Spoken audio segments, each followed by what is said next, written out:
Hi, I'm Coach John, and today's video shares a key decision-making process called the other side of no. Now, has anyone out there ever made a bad decision? One that didn't pan out the way you hoped it would? That's what we're talking about.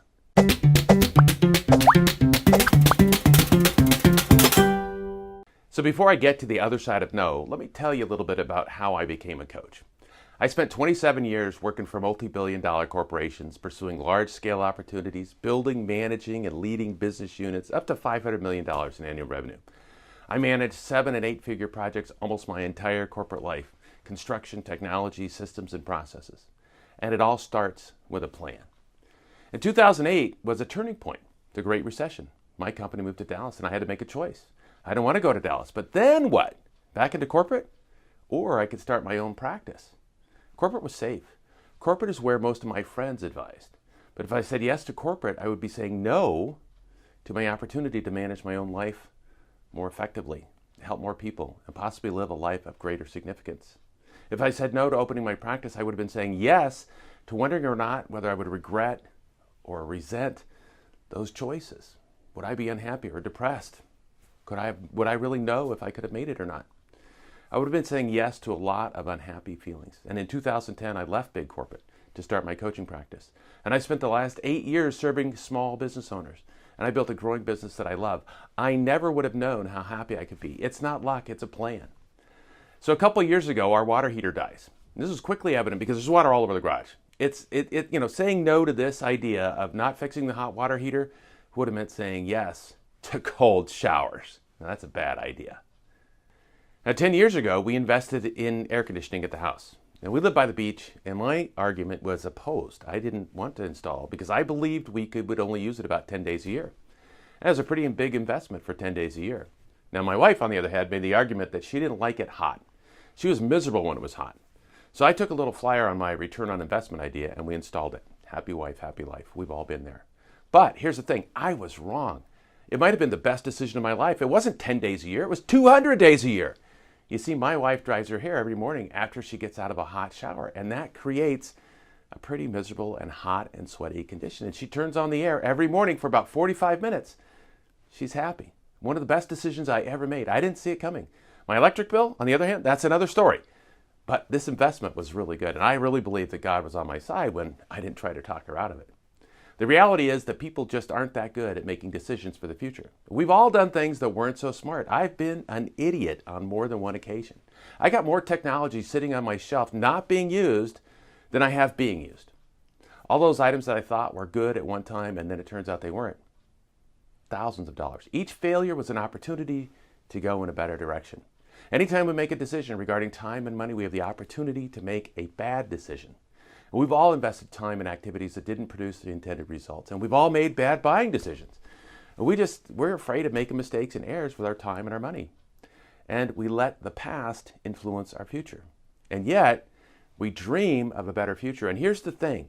If we let yesterday's results influence today's thinking and actions, the best we're going to get is more of the same results. And while this is a safe model, it will never support your dreams. This model is designed to keep the results the same.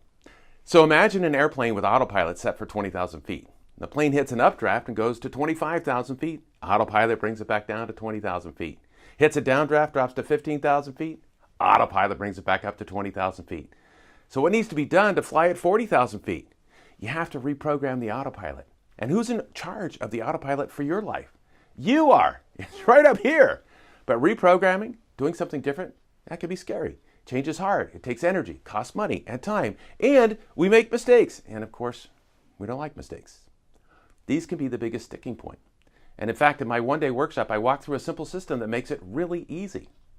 Take a moment to think how you'd feel if you knew with certainty that you had a plan and were on the path to bigger and better results. That you could easily measure your progress and you knew it was only a matter of time before your big success would occur. In fact, when I worked with Christina, she started out exactly where most business owners are. She'd been at it for 5 years and she wasn't successful.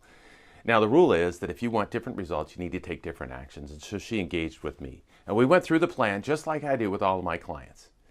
And the results? She tripled her take home in 90 days. And 8 months later, she doubled her time off. She went from working 6 days a week, like so many other small business owners, to working 5 days a week. Going from 1 day off each week to 2, that's huge. She doubled her time off. But reprogramming, doing something different, can be scary. Change is hard, takes energy, costs money and time, and we make mistakes. And of course, nobody wants to make mistakes. So how do we overcome the fear? Fear is the monster, specifically fear of failure. All that technology sitting on the shelf. And mindset plays a huge role. And it's all really a matter of perspective. So there's a young boy who got a bat and a ball for his birthday. And after the party, he went out to practice.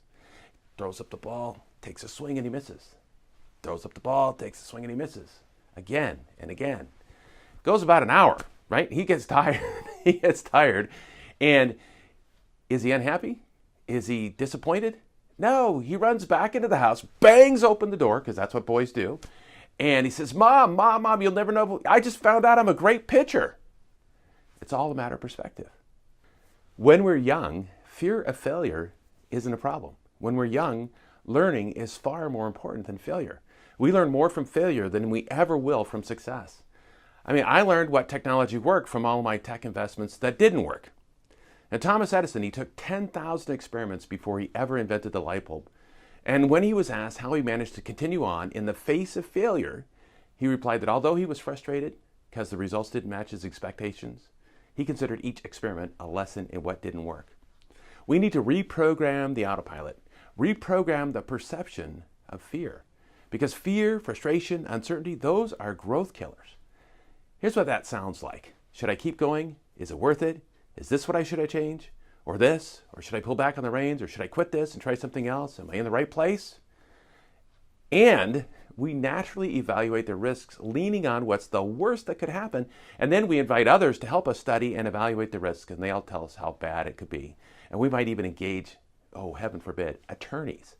In the situation with the hot water heater, it's easy to see the risks and the rewards. The air conditioning unit, a little bit less so. But the real question going through your head, most of our heads, is do I deserve it? Or can I do it? Do I believe I can do it? It's easier and a lot less effort and a lot less risk to say no. But whenever you say no to something, you're saying yes to something else. And that's the other side of no. When you're looking at an investment, I realize that some of you may feel that your spouse and your friends will be or are unsupportive. They might not believe in you or your success. You might feel overwhelmed or underqualified, or that you're not creative enough and that there's no guarantee for success. And these might be all of the reasons for saying no. The real question is, what will your life look like if you don't choose this path? Are you okay waking up every day feeling like your passion is dying, that you're unappreciated or undervalued for what you have to give to the world? Are you okay feeling left behind and depressed like you haven't given it your best shot? And what's this mean to your self-esteem? And if you have children, what will happen? How will your kids feel? As you look forward 1 year, 5 years, 10 years down the line, do you want to settle for knowing that you'll regret having given up on your dream? That you'll resent those that couldn't see your possibilities? That you wasted all these years in vain because you didn't do more with the little time that you have on earth? That you haven't given all you have to and for those you love most by being the best version of you? You deserve more than that, and I've got a path that I created to ensure that you get just that. This path begins with learning and creating your plan. Imagine that. Building your plan for reprogramming your autopilot. Learning to create and build your plan for achieving anything. When you attend the 1-day Business Blueprint Intensive, you will learn a simple strategic planning process. It's been successfully used by thousands of others. You'll define your vision. You'll evaluate your business. You'll set your goals. You'll identify constraints and establish strategies for removing those constraints. And you'll learn a system for measuring your progress so you can make adjustments as you learn. I've scheduled this event for April 12th, and you are the first to know. But you have to act quickly. There are only 25 seats available, and some of those are already gone. Now, you might be asking yourself, hey, what's the investment? Well, here's the thing. You're going to have to invest your time. I can't do it for you. But I can make it affordable. In fact, it's free. You register for your seat at $97. You get your money back when you attend. It's a reservation system. It's really simple. All you have to do is show up and build your plan, and you can do it. The flip side for me was my career shift in 2010. Saying no to starting my own small business coaching practice would have meant saying yes to anxiety and depression, knowing that I hadn't given everything that I was capable of. I might have regret and resentment and depression. All of that would have entered my life. Right now, it's your move. Make a decision. Reach out, lean in, step up, and be the best you can be. Invest in yourself and fulfill your potential. You're far more capable than you think you are. Register now and secure your seat for the one-day business blueprint. Invest in yourself, and let's reprogram your autopilot together. Click on the link either above or below this video and register for first access to One Day Business Blueprint. Cheers to your success.